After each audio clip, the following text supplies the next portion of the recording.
Le week-end dernier, ça fait une semaine aujourd'hui, mais nous ne sommes pas à la même heure. Le samedi, aux alentours de 20 heures, des hommes en tenue de police, se disant mandatés par le commissariat du 30e, sont arrivés donc au domicile du professeur Bamba Morifere. Ils ont réussi à rentrer dans ce domicile, donc ils étaient dans la cour, une vingtaine, et il y en avait le même nombre à l'extérieur du domicile. Et ils sont donc venus l'auditionner, nous ont-ils dit. Naturellement, étant présente au domicile au moment des faits, je me suis opposée en indiquant que j'étais donc son avocate et que je voulais avoir une convocation de ces hommes habillés en tenue de police. Je le rappelle, c'est très important. Évidemment, ils n'avaient aucun document. Ils n'ont pas été capables de me produire le moindre élément. Ils m'ont dit qu'ils avaient reçu des instructions. Après des discussions, ils ont rebroussé chemin. Le lendemain, dimanche, aux alentours de 19h30, ils sont allés donc au domicile secondaire du professeur Bamba Morifere. Ces hommes habillés en tenue de police sont allés à cette résidence secondaire avec des cagoules et ont donc enlevé le professeur Bamba Morifere. Donc de 19h30 à 21h45 dans la soirée donc, du dimanche, nous n'avions aucune nouvelle de lui jusqu'à ce que nous soyons appelés par le préfet donc, de la police d'Abidjan qui nous a dit que le professeur Bamba Morifere se trouvait donc dans ses locaux et qu'il fallait qu'on vienne le chercher. Le préfet, donc, lorsque nous sommes allés chercher M. Bamba Morifere, le professeur Bamba Morifere nous a dit que nous avions une audition le lendemain. Le jeudi à 4h04 du matin, nous recevons un SMS du préfet de police, pas du préfet, du chef du service des enquêtes générales, M. Begromissa, qui nous envoie un SMS libellé comme suit. Bonjour maître, compte tenu de certaines contraintes liées au service, la convocation de votre client, Bamba Morifere, est reportée à lundi prochain à 9h. Ce qui veut dire donc au lundi 15 juillet à 9h. Nous recevons ce SMS à 4h07 du matin. C'est important de le dire. À une heure non orthodoxe, pas dire non ouvrée, on reçoit ce SMS qui n'est pas signé. Alors, mon confrère qui reçoit ce SMS, à son réveil, envoie un message aussi pour dire mais de qui est ce SMS? Et c'est là que nous recevons un message nous disant ce SMS est signé donc de M. Begromissa pour une convocation lundi à 9h. C'est important de le signaler. Pourquoi? Dans le même temps que nous attendions effectivement, enfin, on est en train de se poser des questions, à 15h ce jeudi, où nous devions être à une audition, ce jeudi-là, à 15h, on reçoit une convocation. Voici la convocation.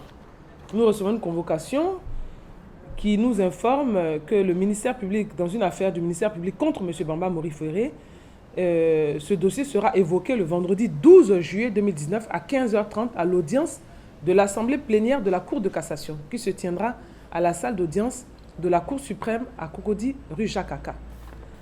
Alors, jusqu'à ce moment-là, comme je vous dis, nous n'avions aucune information des charges qui étaient retenues contre nous, contre notre client. Naturellement, le vendredi, nous nous rendons à cette audience, d'abord par courtoisie et respect, parce que nous sommes des avocats, nous sommes convoqués à une audience devant une auguste assemblée, n'est-ce pas, la Cour de cassation, nous nous y rendons. À cette audience, la parole a été donnée au procureur de la République, enfin pas au procureur de la République, au parquet général, parquet qui a donc invoqué le fait que il avait introduit une requête auprès donc de la Cour de cassation pour des faits qui sont reprochés à M. Bamba Morifere. C'est donc à cette audience que nous allons apprendre les faits qui lui sont reprochés. Et ces faits qui lui sont reprochés, ce sont lesquels? C'est l'incitation à l'insurrection, xénophobie et trouble à l'ordre public pour un meeting qu'il aurait tenu le samedi 6 juillet. Alors, l'audience est tenue Au cours de cette audience, nous avons plaidé d'abord l'irrégularité de toute la procédure policière et toutes les violations dont a été victime notre client, des violations graves, des atteintes vraiment graves. Nous les avons évoquées. Nous avons également évoqué le non-respect du principe du contradictoire qui veut que dans une procédure de cette nature-là, qu'on ait quand même des éléments avant d'aller donc à une audience. On n'a pas été informé, on ne savait pas ce qui était reproché à notre client. Je viens de vous relater les faits. Hein. Donc voilà, on l'a évoqué également. Nous avons évoqué le fait que pour nous, en tout cas, la Cour de cassation n'était pas en mesure donc de se tenir en assemblée plénière dans la mesure où elle n'était pas fonctionnelle. Les dispositions de la loi sont très claires, la loi de 2018 qui indique que la Cour de cassation, il faut pour qu'elle soit fonctionnelle, il faut que pour son organisation et sa fonctionnalité, il faut que les magistrats soient installés officiellement, ce qui n'a pas été le cas. Donc pour nous, elle n'est pas fonctionnelle. Donc on a évoqué tous ces cas. Donc, de vice de forme. Bon, on l'a évoqué. Nous avons également évoqué le fait que dans le dossier en lui-même, M. Bamba Mori Ferré étant donc un ancien membre du gouvernement, il était bénéficiaire de la loi de 2005, loi numéro 2005-201, relatif donc au statut du chef de l'ancien président de la République, des anciens présidents d'institutions et des anciens membres du gouvernement. Qu'est-ce que cette disposition dit en son article donc 42? Il dit « La poursuite ou l'arrestation de l'ancien membre du gouvernement est soumise à une procédure spéciale. » Et il poursuit pour dire « La procédure applicable en matière de poursuite ou d'arrestation d'un ancien membre du gouvernement est celle prévue au titre 9 du Code de procédure pénale pour les crimes et délits commis par les magistrats et certains fonctionnaires. » L'article 44 dit « Les dispositions des articles 6 et 7 de la présente loi s'appliquent mutatis mutandis à l'ancien membre du gouvernement. » Ça veut dire s'applique mutatis mutandis par rapport à ce qui a été changé. Ce qui a été changé, c'est que l'article 7 parle d'ancien président de la République. Si je vous le lis comme ça, vous allez le comprendre. Il ne peut être entrepris de poursuite contre un ancien président de la République, puisqu'il faut changer. On le change par ancien membre du gouvernement. Il ne peut être entrepris de poursuite contre un ancien membre du gouvernement suivant la procédure de flagrant délit, sauf cas d'atteinte à la sûreté de l'État. Et vous avez vu que cette loi renvoie aux dispositions du Code de procédure pénale, au titre 9. Le titre 9, je vous le montre, parle des crimes et délits commis par des magistrats. Voilà ce que dit le titre 9. Qu'est-ce que dit le titre 9? Je vais vous le lire. L'article 684. Lorsqu'un magistrat est susceptible d'être poursuivi pour un crime ou un délit, le procureur de la République, saisi de l'affaire, procède aux vérifications nécessaires et présente requête au Conseil supérieur de la magistrature au fin d'être autorisé à engager des poursuites. Et le Conseil supérieur de la magistrature qui est saisi se prononce dans un délai de 15 jours à partir de sa saisine. Et quand il se prononce, soit il décide de donner l'autorisation ou de ne pas donner l'autorisation en fonction des éléments qui sont en sa possession. Quand il donne une autorisation, c'est lui maintenant, Conseil supérieur de la magistrature, article 685, qui saisit la Cour de cassation qui se réunit en assemblée plénière. Vous voyez que c'est très clair. Donc, le mutatis mutandis, c'est valable pour ça. On parle de magistrat. Il faut transformer ça en ancien membre du gouvernement. Donc, les dispositions sont très claires. Et lorsque l'assemblée plénière de la Cour de cassation est saisie, elle maintenant, à son tour, commet un de ses membres qui va procéder à toutes les instructions nécessaires dans les formes et conditions prévues par le chapitre 1 du titre 3 du livre 1 relatif au juge d'instruction. Et là encore, lorsqu'il instruit le dossier,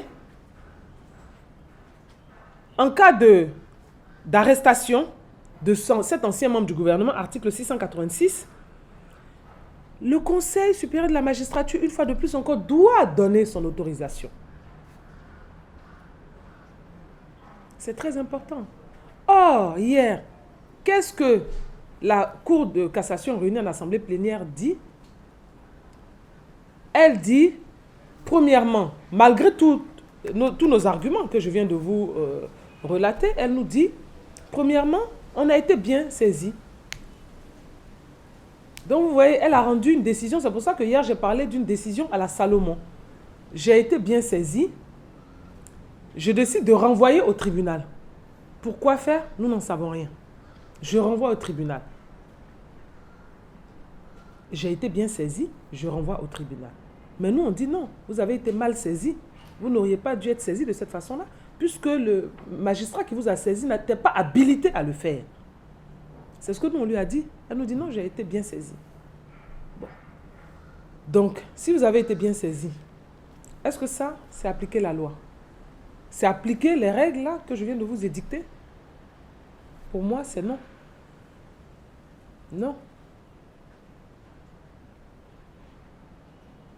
Mais je dis, je renvoie devant un juge. Pas un juge, devant le tribunal. Est-ce que là encore, ça appliquer la loi? Je dirais non, puisque je viens de vous lire ce que la loi demande de faire. Donc, au regard de tout ça, bon, naturellement, nous attendons la décision qui va donc être son arrêt, la décision de la Cour de cassation. Et lorsque nous aurons cette décision-là, nous allons entreprendre d'abord une rétractation parce que nous estimons que nous avons la possibilité donc, de demander une rétractation. C'est que les magistrats reviennent sur la décision qu'ils ont rendue.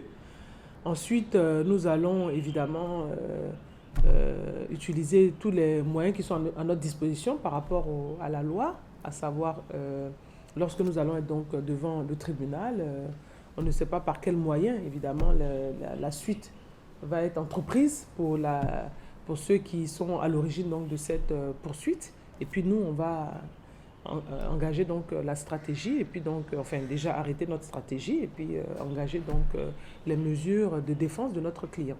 Donc voilà en gros ce que je peux vous dire par rapport à tout ce qui s'est passé depuis lors jusqu'à aujourd'hui.